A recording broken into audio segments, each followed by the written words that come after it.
Hi, everyone. I'm Nikki, the co-host of the Elevate podcast, and I am so excited to have Billy Bowering. He is the executive director for Day One, Week One, a nonprofit along the Grand Strand, and you are our community connector here to talk about Day One, Week One, your life, and how you are changing the lives of first responders and veterans. So good to see you, Billy. So good to be back.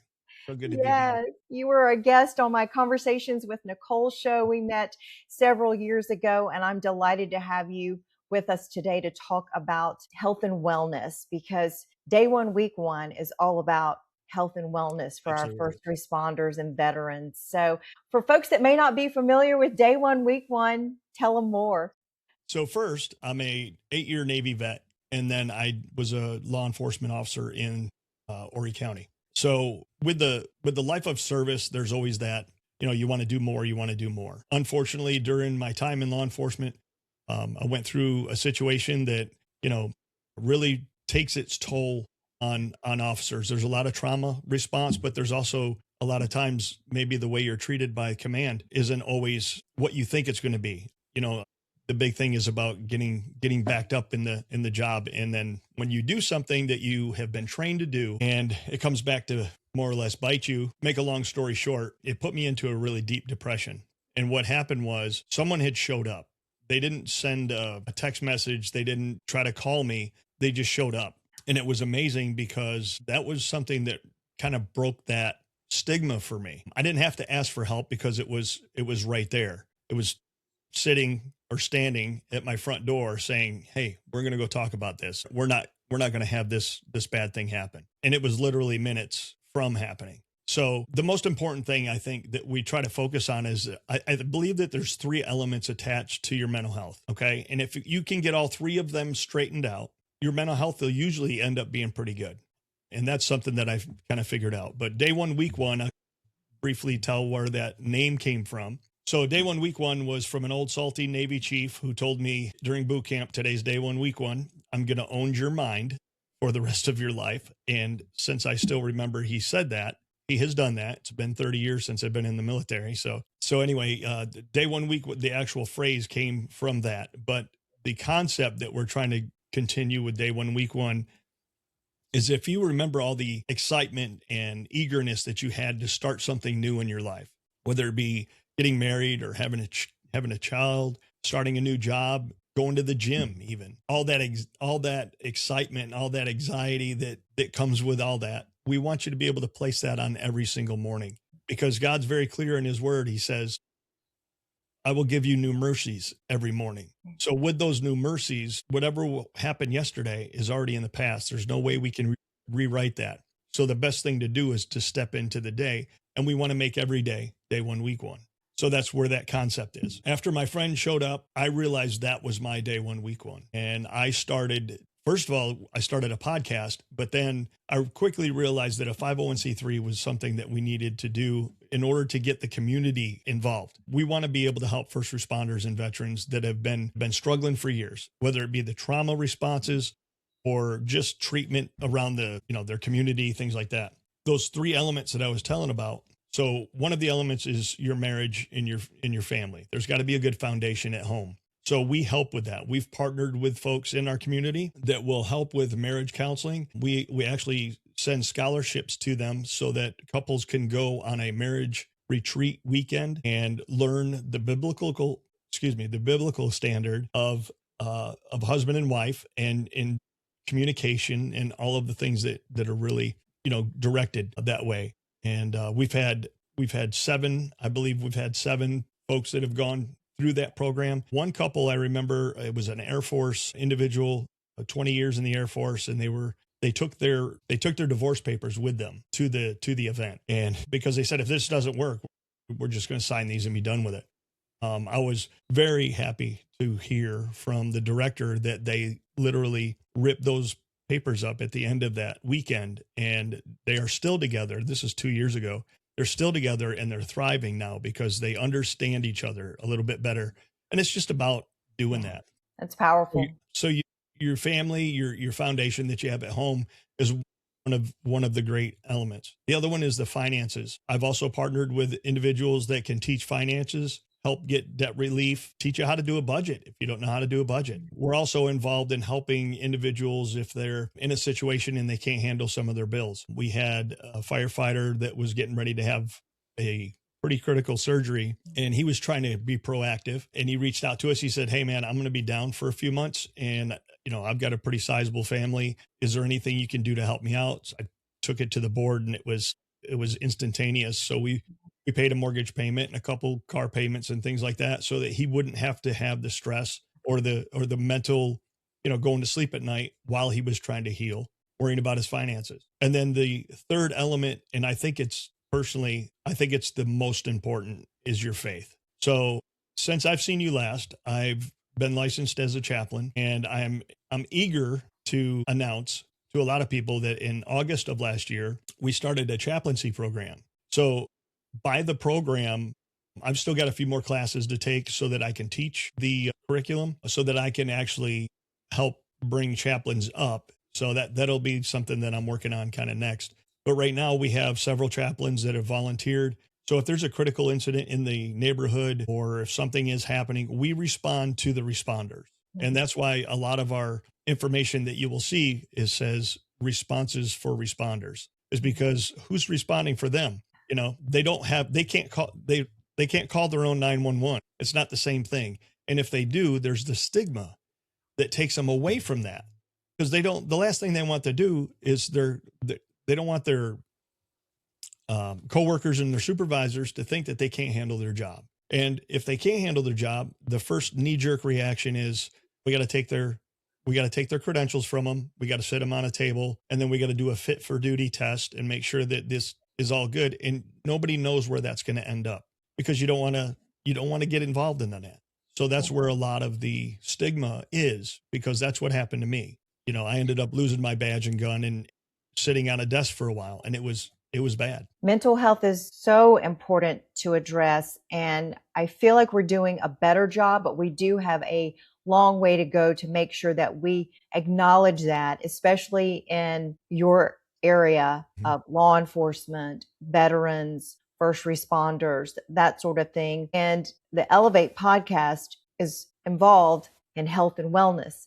They all work together. Talk about why you feel it's still so hard to break that stigma of it's okay for a firefighter, a veteran, a law enforcement officer to say, I need some help. I think the hardest part, again, is you feel like you're going to be judged, because first of all, you've heard it a million times. We run towards the sound of gunfire. A firefighter is going to see flames coming out of the top of a home and be like, I've got to get up there. To the rest of the world, that's crazy, right? True. So, there's already crazy in the fact that why would you put yourself in danger like that for somebody you don't even know?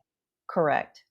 So I think the stigma is not having the ability to do that any longer, because that's how we're wired. So the stigma is somebody takes that away from you. You're like, wait a minute, this is what I'm here for. There's an identity issue sometimes. And I'll be honest, going back to the days when I was in that deep depression, I really felt like my identity had been stripped from me. And it was only when my buddy Steve showed up at the door and when we were praying that I understand that my true identity was that of a child of God and not what the world thought it should be. So that's what literally saved my life. So that was the day one, week one understanding. So I was challenged 3 years ago. They said, how are you going to eliminate the stigma? And at the time I said, I have no idea, but I'm going to try to find a way. And I think the most important thing right now is that you can kind of associate what we're trying to do for first responders and veterans is the same thing. If somebody goes to the dentist and they decide they want to get their teeth whitened, you don't tell your family, you don't tell you know what I mean? It's not a thing. People notice you got junky teeth or whatever. So, but what they're going to notice in a few months is that you got a wider smile, you got a little more confidence, things like that. It's the same thing with mental health. Once you get those three elements in line, I truly believe this with all my heart. If you get those three elements in line and you don't have the fear of telling somebody about it, or if you know that when you're going somewhere, it's all confidential and it's all free, by the way, to first responders and veterans. Once they realize that and they start going through the healing process Here's what your coworkers and your supervisors are going to see. They're going to see confidence. They're going to see good judgment.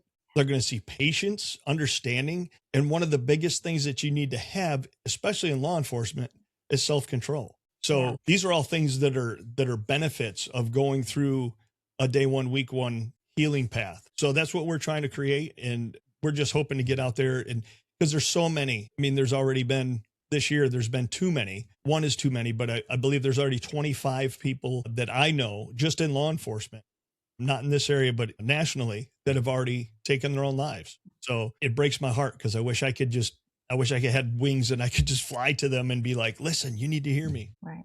Which brings me to the importance of community. What do you enjoy most about being in the Myrtle Beach community along the Grand Strand in Horry County and helping your brothers and sisters out there? Well, here's the coolest thing about the community is that we have a lot of first responders and veterans that retire here. I really believe this is the epicenter for that. Just about everyone we talk to has a New Long Island accent or a New York City accent. And I worked for NYPD for 22 years. Right. Or they worked at the Port Authority or any of that. I know some of them, so That's I know. right. Yes. That's right. And some of them were there at 9/11. So they're Yes. still struggling from those effects, not only medically, but mentally. Correct. So our community is so diverse in that because there's people from all over the country that come here. And that's what makes it great, I believe, our community. And they really stand together to help first responders and veterans to be honored. 16th, the Pelicans are allowing day one, week one to be a title sponsor for the Military Appreciation Night. And I cannot wait to have a ballpark full of veterans and give the absolute honor and respect to those guys when we do that. That's great. Really I looking wish I forward to could attend that. That sounds amazing. And that's so exciting that they are being seen, they are being heard, they are being recognized, because we all want that to feel better, but especially those that have been on the front lines and continue to deal with the things that they dealt with on the front lines, even if they aren't there now. So that's wonderful that the community is seeing them in that way. Talk a little bit about you personally. What is it that you and maybe others involved in day one, week one see as ways of making sure you're staying healthy and well? What's your fitness routine? What are some of the things that you do for your mental health, for your physical health? And why is it important, obviously? Well, obviously it's important because I'm not a doctor or biologist, but there's a lot of chemical stuff that goes on, like if you run or if you lift weights or just any kind of exercise, eating properly, things like that, clarity of mind, all those chemicals, and you're getting rid of cortisol. High cortisol levels is obviously not a good thing. I only know that because I have a friend of mine that trains dogs to respond to cortisol levels, which is really cool. Wow, that's just cool. Yeah, and he gives away dogs every year too. I'll get you his stuff before we leave. Okay, great. Yeah. So, but I think it's so. My personal routine is I've kind of waned off a little bit. I don't know. I'm stepping into different roles in this organization as the executive director. I'm also the editor in chief. I'm also the podcast host.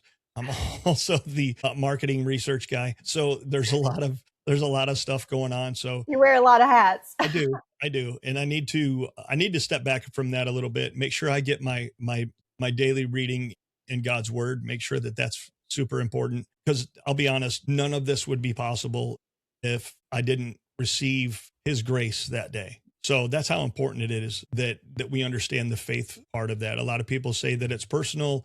They don't want to talk about it. I'm not trying to push it. All I'm saying is that my life was changed and my life was saved because of the power that someone had to show up. So That's your story, though. You have every right to share your story. right. And I think when you have an event like you had, if you don't share it, you're missing the opportunity, because that's where it could change someone else's life. We need to be there. We need to be present. I had an old lieutenant that told me when I was working in another location, they said, you need to be where your feet are. You need to live where your feet are. He said, you just stepped into the room. He said, whatever you were doing before this, you can't go back and rewrite that. You've already lived that. So you can't relive that. You can try to emulate it, but it's not going to be the same because that's history. That's And he correct. said, and if you try to live tomorrow into what's going on tomorrow or the next thing, or this might happen or that might happen, what are you doing? You're just bringing anxiety to your life because you're worried about something that hasn't even happened yet.